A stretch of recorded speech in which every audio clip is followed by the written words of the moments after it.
miliardi destinati ai comuni definanziati dal PNRR con opere ormai pronte a essere cantierizzate. Situazione drammatica, dicono i sindaci, che chiedono chiarezza e risorse alternative.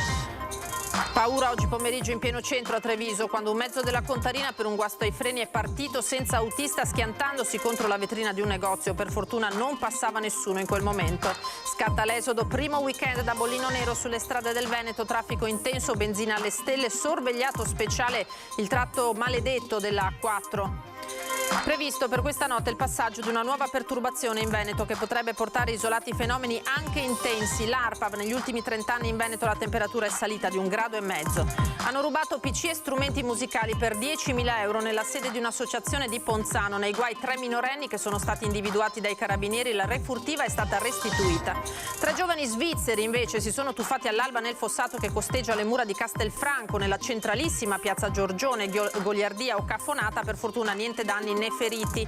La Trevisani nel mondo compie 50 anni, domani grande festa sul Cansiglio e dalle 10:30 la diretta su Antenna 3. Buonasera, ben ritrovati, eccoci in diretta, edizione di Treviso dei telegiornali di Antenna 3 e dunque parliamo degli oltre 13 miliardi destinati ai comuni italiani, definanziati per volontà del governo dal PNRR, con le opere che ormai erano pronte per essere avviate, i cantieri alle porte. Situazione drammatica, dicono i sindaci della Marca, che chiedono chiarezza e soprattutto delle immediate alternative.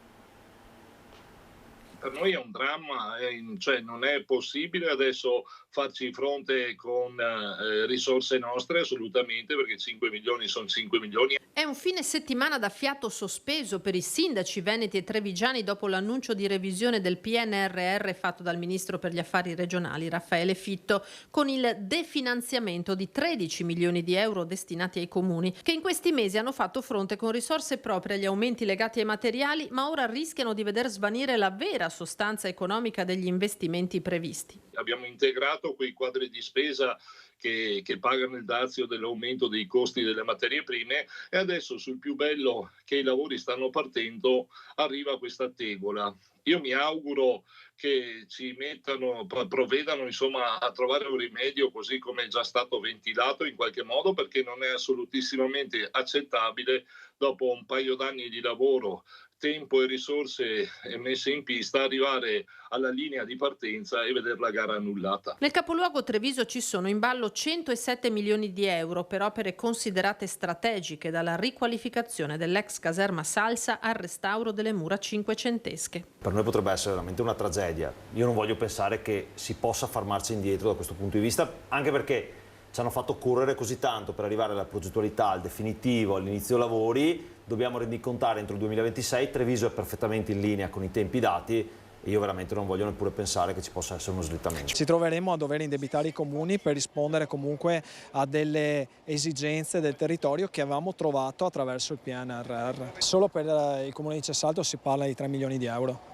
Che è una cifra esorbitante, è praticamente un bilancio di un anno. Paradossalmente, chi non aveva ottenuto ingenti stanziamenti tira quasi un sospiro di sollievo. Col senno di poi, fino all'altro giorno ero un po' dispiaciuta di non aver preso un contributo PNRR da 5 milioni insieme ad altri comuni limitrofi, che era sulla riqualificazione urbana, e scopro adesso che poi di fatto ora in questo momento non ci sono più, perché facevano sicuramente parte di quei 13 miliardi insomma, che sono stati stralciati di fatto. Ma che si tratti di qualche centinaio di migliaia di euro o di milioni, l'auspicio è unanime. Io spero che lunedì ci sarà un chiarimento su questo, perlomeno per le opere che sono già state insomma appaltate, ecco.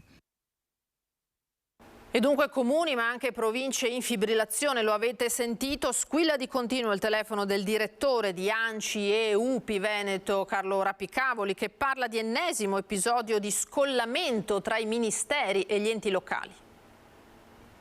Dopo la conferenza stampa del ministro Fitto del 27 è chiaro che il giorno dopo e appena letti i giornali o sentite le notizie, i comuni hanno tutti a chiedere spiegazioni. E spiegazioni finora senza risposta le hanno chieste al Ministero anche l'ANCI e l'UPI Veneto. Comuni e province in fibrillazione dopo l'annuncio del ministro Raffaele Fitto di rimodulazione del PNRR, operazione che toglierebbe dal piatto fondi destinati ai territori per 13 miliardi di euro, senza dare garanzie sulle fonti di finanziamento alternative. L'annuncio della proposta di revisione fatta dal ministro Fitto ha creato parecchio sconcerto e preoccupazione fra i sindaci. Molti cantieri sono già avviati, ci sono tante gare in corso. È chiaro che una volta che ci sono i contratti già stipulati, il comune deve avere la certezza della fonte di finanziamento e anche dei tempi, perché ci sono i stati di avanzamento dei lavori, ci sono le imprese che devono essere pagate. E in più ci sono tutte le questioni procedurali. Se cambiano le regole in corsa, i comuni non sanno più quale regola applicare.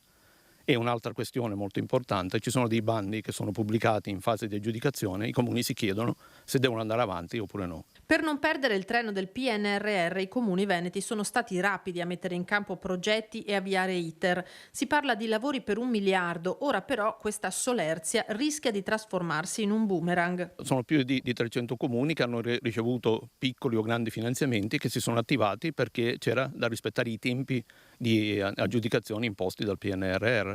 È chiaro che a questo punto la scelta diventa difficile, perché se ci si ferma con le gare, poi c'è il rischio che se questa rimodulazione non viene approvata così come annunciata, si rischia di non rispettare più i tempi e di perdere il finanziamento.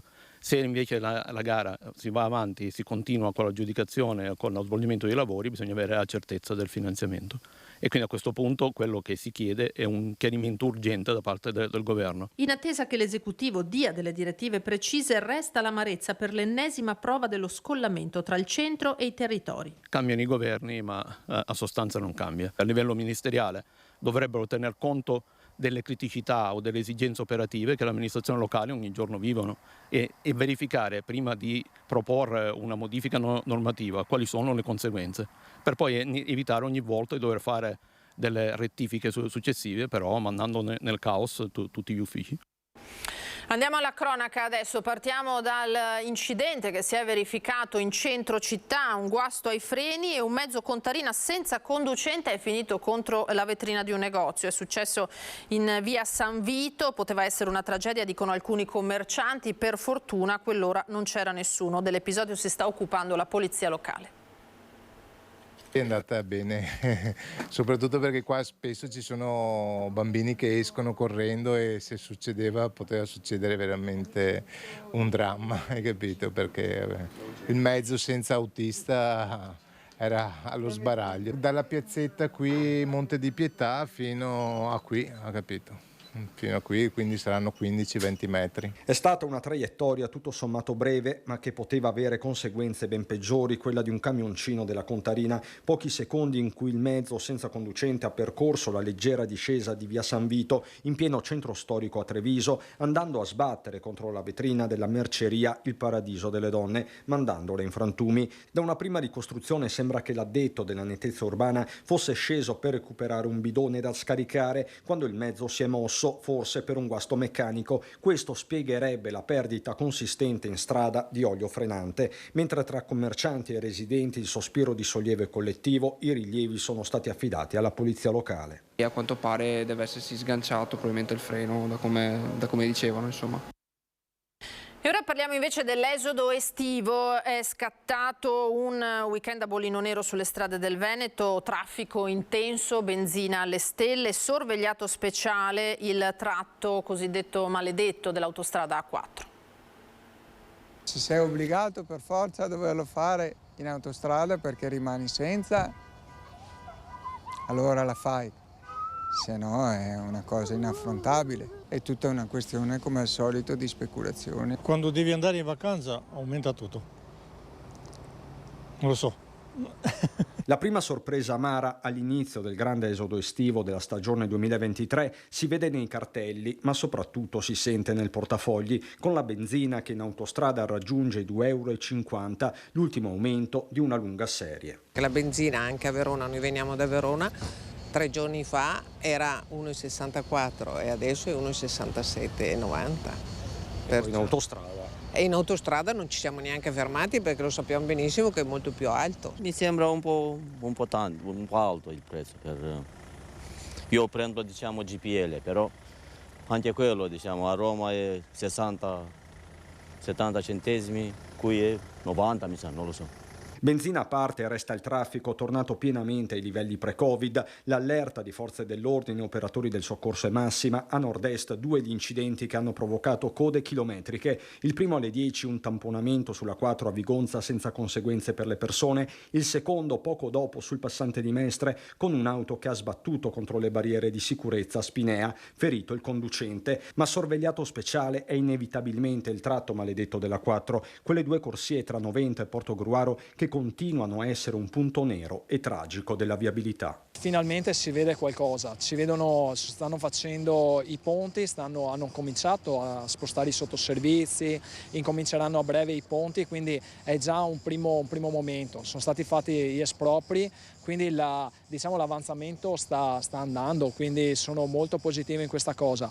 È ovvio che ora che vedremo una terza corsia passeranno altri 3-4 anni. Bloccati per tutto il weekend i mezzi pesanti, assaltate le aree picnic e gli autogrill. Il copione è quello di sempre. A Cessalto in direzione Trieste in tanti guardano la Croazia nonostante il caro prezzi. Onestamente non lo sappiamo finché non arriviamo, però speriamo di no, per non ritrovarsi delle vacanze troppo costose, insomma, rispetto a quelli che sono stati gli incrementi dei prezzi in questi ultimi anni. First Lago di Garda for 3 days and now 7 days to Croatia. Alles Gute. Tratto maledetto sul quale si continuano a registrare incidenti mortali, troppe vittime qui e sulle strade in generale. Fretta deleteria, riflette Don Mauro Gazzelli, il parroco antistragi che presto tornerà di rimessa proprio a ridosso della A4.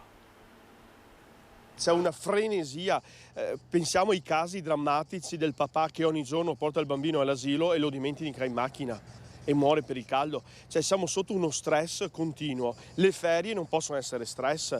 Ecco perché faccio appello anche alla vita spirituale, la preghiera, la serenità deve toglierci lo stress. Quindi uno stile di vita che ci rende la vita talmente stressata e vediamo a volte incidenti assurdi e anche impossibili da dire ma è impossibile che possa capitare una distrazione di questo tipo. Una corsa continua, perenne, che mette a repentaglio troppe vite. Don Mauro Gazzelli, parroco di Cessalto, da anni è mobilitato per la sicurezza stradale. Soltanto un anno fa fecero il Giro d'Italia le immagini della processione con la statua della Madonna a ridosso del tratto maledetto, un messaggio potente che sarà replicato. Ci stiamo impegnando per riproporla e riproporre il valore della prudenza, insomma, e anche il raccogliere il dolore di tante famiglie. E non c'è solo il dolore di chi resta, ma anche le conseguenze di chi porta segni indelebili, ricorda il parroco, che rivolge un appello a chi si sta mettendo alla guida proprio in queste ore. Non occorre andare in fretta e soprattutto spegnete il cellulare, se no fate a meno andare in ferie,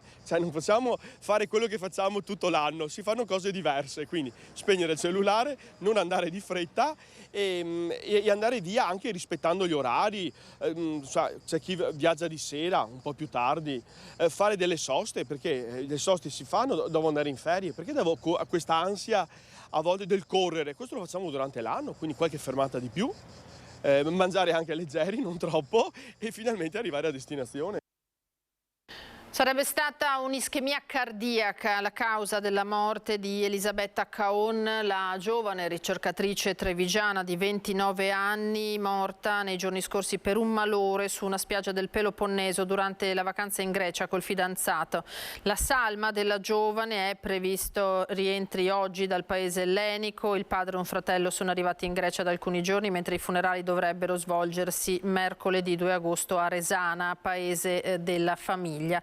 Una tragedia che ha colpito tutta la comunità. Naturalmente Elisabetta aveva una carriera davanti nel campo dello studio delle malattie epatiche. Colpita dal malore era stata soccorsa dapprima in un centro medico vicino alla spiaggia, poi trasportata d'urgenza in ambulanza all'ospedale di Sparta, dove purtroppo ne è stato dichiarato alla fine il decesso.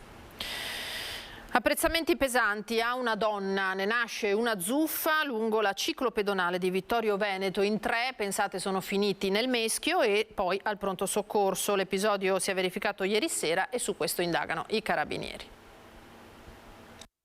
Una donna di 40 anni che passeggia sulla pista ciclopedonale lungo il Meschio a Vittorio Veneto, un uomo dell'est Europa che la incrocia e la apostrofa con apprezzamenti volgari, lei che si arrabbia e risponde per le rime. È nata così la zuffa scoppiata ieri sera e che poi ha visto coinvolto anche un altro uomo, un cinquantenne del posto, che vedendo la scena è intervenuto in difesa della signora.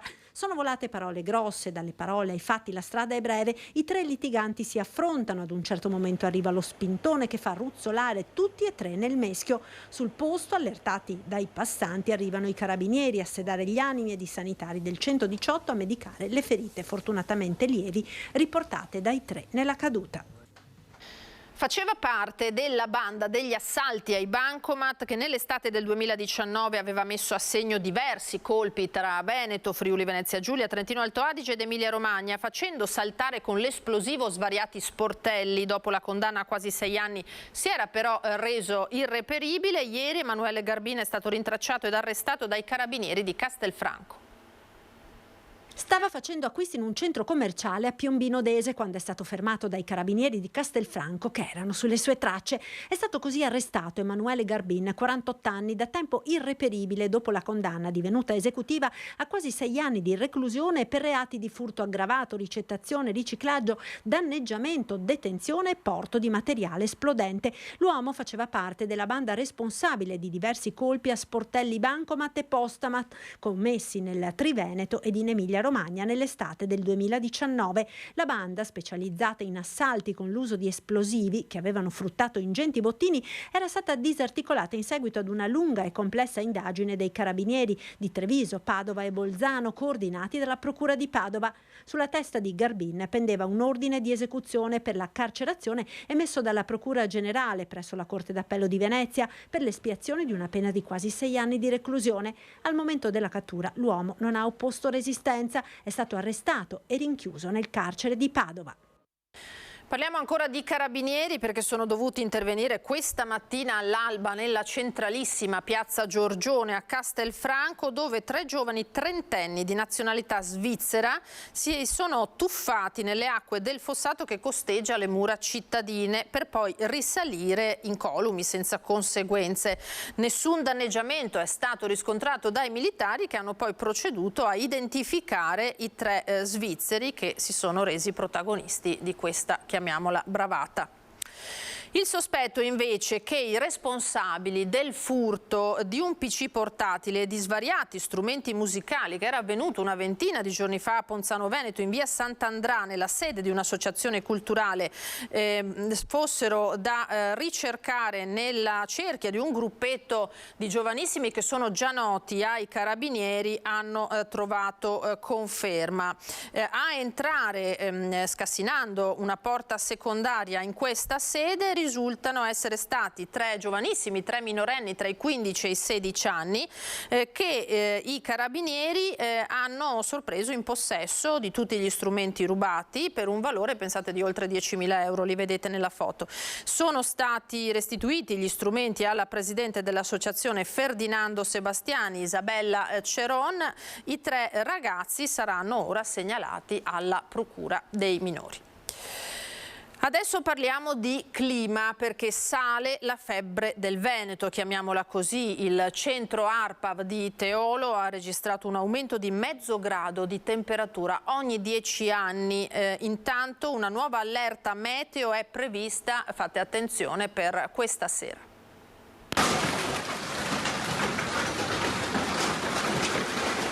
Fenomeni meno intensi di quelli che hanno devastato campi, sradicato alberi, danneggiato case e automobili. Ma il maltempo tornerà già da questa sera ad abbattersi sul Veneto. Un ciclone centrato sulla Scozia invierà aria più instabile nord atlantica verso le regioni alpine. In serata i temporali potrebbero raggiungere le pianure. Ad alimentare questi fenomeni l'elevata umidità presente in pianura padana. Per il transito di una saccatura sul nord Italia che porta a una fase appunto di instabilità tra la serata di sabato a partire dalle zone montane e poi la prima parte di domenica con temporali che si estenderanno a buona parte della pedemontana e anche la pianura, interessando quindi con varie fasi il territorio del Veneto. Diciamo che non ci sono probabilmente le premesse per prevedere fenomeni così intensi come sono stati almeno in alcune fasi dei giorni precedenti. Temporali che non raggiungeranno i livelli record registrati tra il 24 e il 25 di luglio, quando a Breganze sono caduti 15 mm di pioggia in 5 minuti, 14 mm a Follina. I numeri registrati dal centro ARPAV di Teolo non ammettono contraddittorio. La temperatura in Veneto si sta alzando, mezzo grado ogni 10 anni. Abbiamo già una climatologia ragguardevole di circa 30 anni, lungo i quali abbiamo visto un aumento di 1,5 gradi nella temperatura media della nostra regione. Questo cosa determina? Determina, avendo un'atmosfera più calda, questa ospita più acqua, favorisce maggiormente i fenomeni estremi e quindi conseguentemente più danni da vento, situazioni grandinigene più estreme e quindi tutto questo di conseguenza. Ci fermiamo adesso per qualche istante, a tra poco.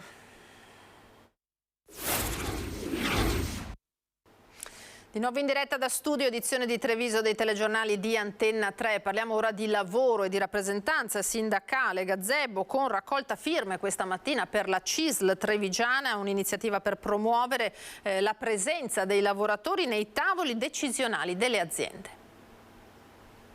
Una rappresentanza della forza lavoro nei consigli di amministrazione delle aziende. Questa è l'iniziativa della CISL, che anche a Treviso oggi ha organizzato una mattinata di sensibilizzazione della cittadinanza e di raccolta delle firme. Perché vi è venuto in mente di portare avanti questa iniziativa Aggiungi un posto al tavolo? Perché pensiamo che sia il tempo in questo Paese di applicare l'articolo 46 della Costituzione, che recita che è un diritto dei lavoratori potersi organizzare in coordinamento con la produzione nella gestione delle imprese. Però lei è qui nelle partite IVE dove son paron mi e fasso tutto mi. Ma guarda, dicevo prima a una signore che noi abbiamo il caso della Confartigianato che sta investendo in formazione dei loro associati per far partecipare i loro dipendenti, gli associati, nelle scelte gestionali delle aziende. Anche Luxottica ha aperto le porte della stanza dei bottoni ai lavoratori, così come la Manfrotto a Vicenza. A Treviso invece è ancora tutto da costruire in un territorio, sottolinea Paglini, ricordando un'esperienza personale, che invece ha bisogno del punto di vista dei lavoratori per migliorare o addirittura salvare le aziende. Se avessero coinvolto i dipendenti delle banche venete nella gestione di quelle aziende, probabilmente avremmo cambiato prospettiva e destino di quelle aziende, perché noi da mo' dicevamo che le cose non andavano e che non si potevano dare crediti a pioggia come si davano senza garanzie, perché i dipendenti conoscono bene il funzionamento delle imprese.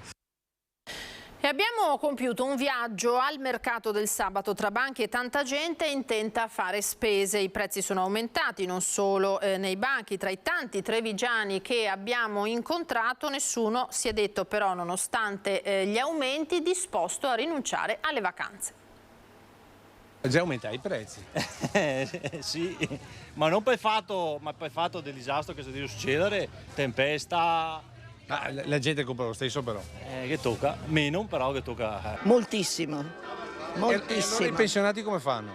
Si devono arrangiare a accorciare le loro liste della spesa. Prima dovevo prendere l'olio qua da una bottega, dentro sono aumentati di 3 euro al litro. La gente non sa più come comportarsi. Ma rispetto a Giorgia sono più alti o più bassi qua? Va bene. Qui normale, lì da noi più alti. Con meno potere d'acquisto compra meno, logicamente aumenta tutto. La situazione è questa, avendo anche meno soldi la gente compra meno. Ma secondo lei poi la gente va in ferie lo stesso? Sì, perché la gente cambia la maniera di spendere i soldi, li spende giustamente più in divertimento e più in vacanza. Stiamo calibrando, mentre prima magari un paio di chili, un chiletto. Secondo lei la gente andrà meno in ferie perché sono aumentati i prezzi? No, penso di no. D'altra parte li aspettiamo per un anno, si sacrifica un po' di qua, un po' di là, si rosicchia un po' là, però qualche giorno di ferie sì. Sì, perché c'è tanta gente in giro. Penso proprio di sì.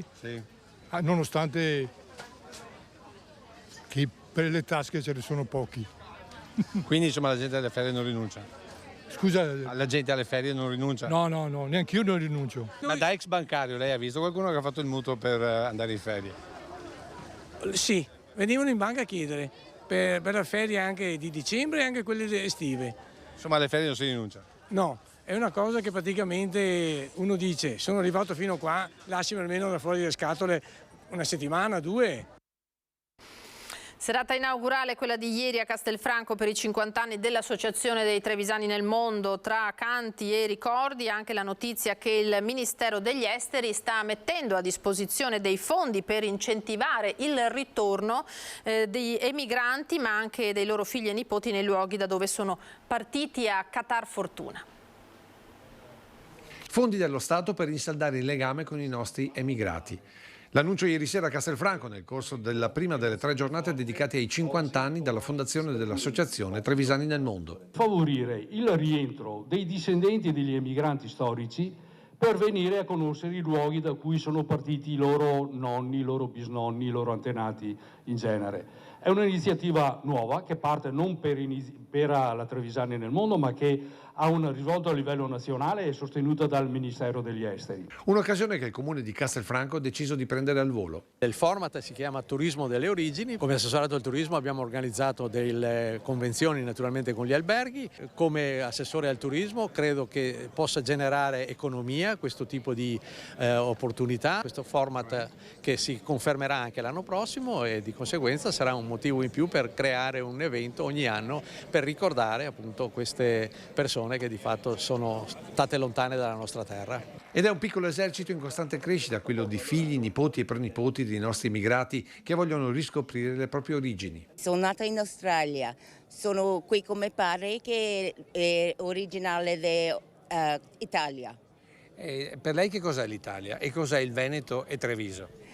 Molto bello, più bello arte che c'è. Io ricordo sempre che sono nate negli ultimi anni 4 nuove sezioni in Brasile e sono sezioni tutte fatte di giovani. Accanto a loro anche chi è partito a Qatar Fortuna. Mi sono andata via con tutta la nostra famiglia dal 1960 e sono nati a Canberra, in Australia. Avevo 2 zii in Australia, 2 fratelli più vecchi e ho detto voglio vedere pure io cosa succede in Australia. Sono partito, ho detto ritorno fra 3 mesi e dopo 60 anni sono ancora lì. E nell'attesa delle cerimonie di domenica in Cansiglio, con la celebrazione della Santa Messa che Antena 3 trasmetterà in diretta a partire dalle 10:30, ieri sera lo spettacolo inaugurale si è aperto con l'inno dei Trevisani.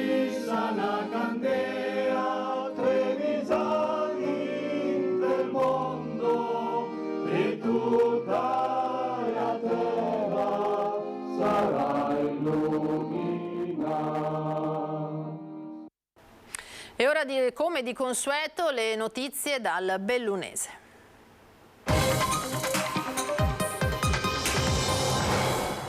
Parliamo di un'opportunità per i giovani, per farli rimanere nelle terre alte o per spingerli a venirci. Parliamo dunque di un corso di laurea a cui l'Università di Verona darà vita a Belluno.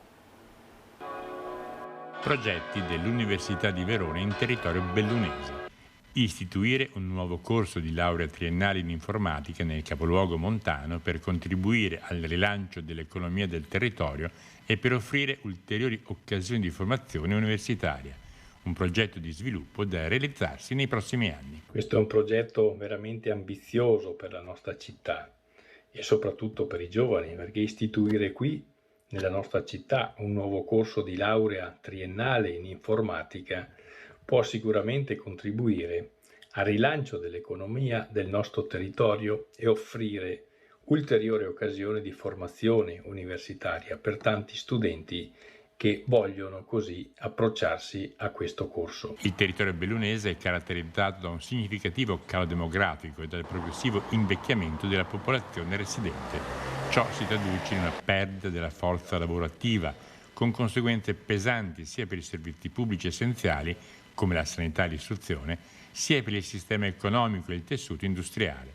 Le aziende pubbliche e private registrano, in particolare, la carenza di giovani con competenze adeguate, soprattutto nell'ambito informatico. L'obiettivo è quello di trattenere qui i nostri giovani sul territorio attraverso lo studio e attraendone anche altri, perché no, da fuori provincia. Proprio in questo contesto l'Università di Verona intende sviluppare un progetto di formazione universitaria che funga da potenziale vettore di ripartenza per le terre alte. La scelta in informatica sicuramente rappresenta anche una spinta importante verso l'innovazione e noi dobbiamo avere questo come obiettivo: migliorare, innovarsi, adeguarsi ai tempi in cui stiamo vivendo.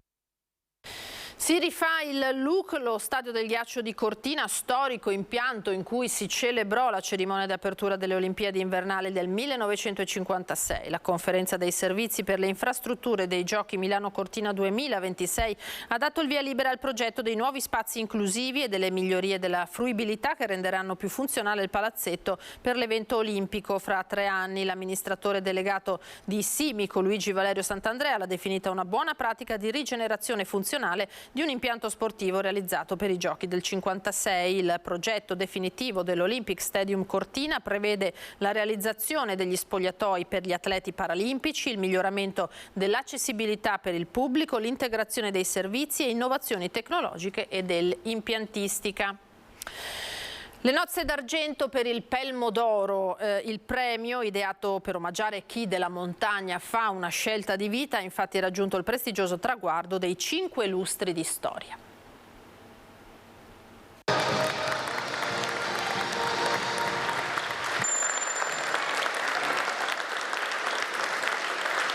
Un video dedicato al compianto Giovanni Biel. Si è aperta così la 25esima edizione del Pelmo d'Oro, di cui Biel fu a lungo conduttore.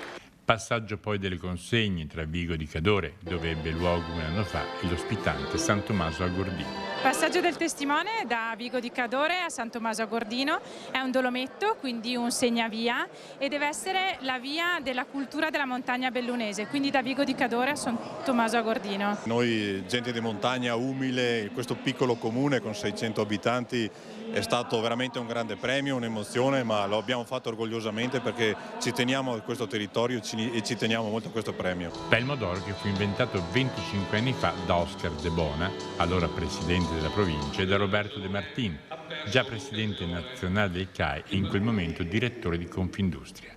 Proprio a loro è stato consegnato il premio speciale di questa edizione. È nato un ragionamento durante una riunione su altri argomenti. Mi disse: Presidente, dovremmo studiare un qualcosa per far parlare, non bisogna solo dire che c'è il 44% delle Dolomiti in provincia di Belluno, bisogna studiare una proposta, un'idea. Parlando con Roberto De Martin diceva che una cosa fatta bene, senza gelosie, senza invidie, ha portato a questi risultati. De Bona, che poi dal palco ha chiamato in causa il presidente della regione, che mai ha preso parte alla manifestazione. Il nostro presidente della regione ha perso l'occasione di passare una bella giornata in montagna. Se lui veniva qua, ricaricava le batterie, si toglieva un sacco di problematiche, dei problemi che ha giù nella bassa, e sarebbe stato meglio. Gli altri premiati sono stati Santiago Santi Pedros per l'alpinismo in attività, Alessandro Masucci per la carriera alpinistica, Dandonella Callegher per la cultura alpina, l'Alpine Club di Londra, a cui è andato il premio speciale Dolomiti UNESCO, e infine Silvana Robis, alla cui memoria è stato assegnato il premio speciale Giuliano De Marchi. Il Pelmo d'Oro vuole essere anche un riconoscimento, un atto di gratitudine verso queste persone che l'hanno esaltata, ma al tempo stesso anche un'occasione di riflessione per cercare di evidenziare le potenzialità e la forza della nostra montagna.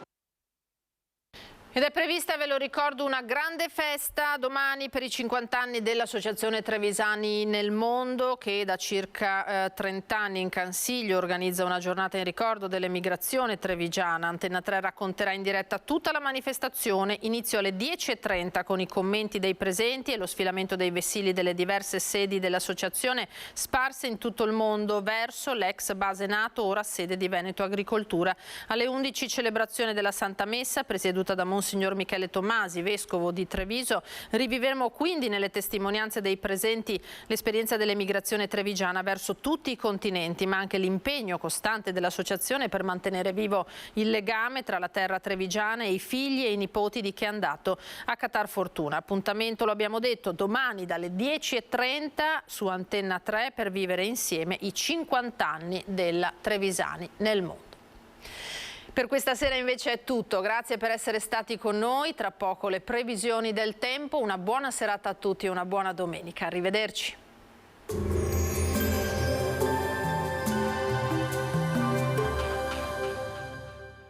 Entra nel mondo Lolato.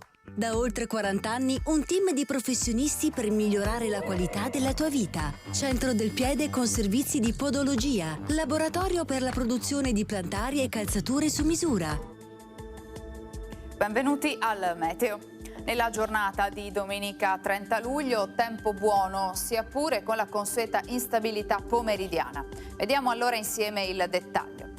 Sul Veneto nelle prime ore della giornata si prospettano condizioni variabili con qualche residuo piovasco. Seguirà un rapido miglioramento già in mattinata, come ci mostra la grafica, ancora temporali verso sera sui rilievi.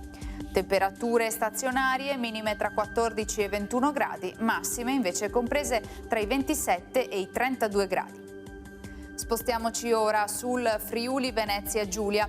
Anche in questo caso avremo rovesci sparsi, localmente abbondanti e discontinui. Sulle zone costiere maggiori spazi asciutti e soleggiati. Temperature minime tra 18 e 23 gradi, massime sui 28-30 gradi. Infine diamo uno sguardo al Trentino Alto Adige, dove sarà piuttosto variabile con alcuni temporali, specie sui settori settentrionali, alternati a schiarite. Temperature minime intorno ai 18 gradi, massime sui 30-33 gradi. Dal meteo per ora è tutto, vi do appuntamento al prossimo aggiornamento.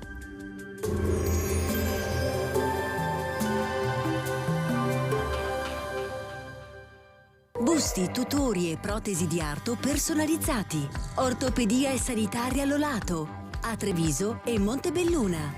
Lolato, soluzioni per star bene.